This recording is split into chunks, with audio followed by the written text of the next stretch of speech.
Welcome back to the Biff Mini Bites video series where we take 5 minutes to discuss each of the most important CFP exam topics. I'm Mike Long from the Boston Institute of Finance, and in this mini bite, we're going to take a quick look at one of the forms of a buy-sell agreement, that is specifically an entity purchase buy-sell agreement, sometimes referred to as a stock redemption plan, as it's often used in a corporate setting. And the purpose of this is to be able to transfer the business to the remaining owners at the death of one of the shareholders, the owners, at a fair price for the deceased family. And then the surviving owners own 100% of the outstanding stock after the execution of this. And this is one of the simpler types of buy-sell agreements to understand. So we have our business owner has a business interest, and so the business and the owner enter into a buy-sell agreement, in this case an entity purchase. And what that means, what that contract is about, is at the death of this owner, there is a contract for the stock to be sold back to the business to redeem the stock at a price that's negotiated between the owner and the business. And so what happens after that is the business will purchase a life insurance policy on that owner, and the business pays the premiums to the insurance company.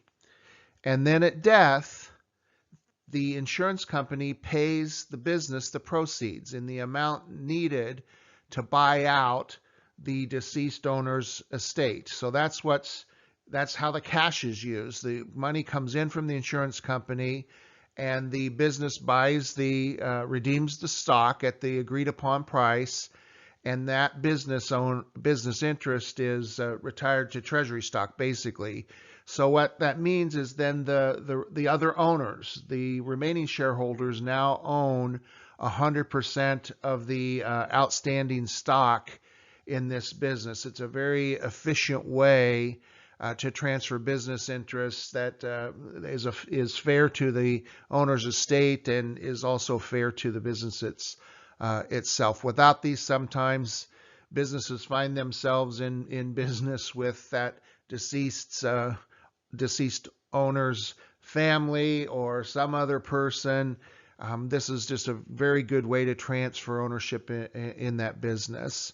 One side note on this that might make a good exam question is, in this type of buy-sell agreement, for the remaining owners, the remaining shareholders, their basis does not increase, even though when this stock is redeemed, their individual ownership shares are now more highly valued because they own 100% of the company after that stock is brought back in. But their basis does not increase, so the exam question should be that this has been executed. They'll give you all the values surrounding this, but what are the remaining owners' interest basis in the interest in this business? And I'll contrast that in another mini bite about cross-purchase buy-sell agreements in which there is an increase in basis. So again, something just with a little practice, you understand what these test questions would look like and how the flow goes with the insurance and the cash back to the business owner's estate.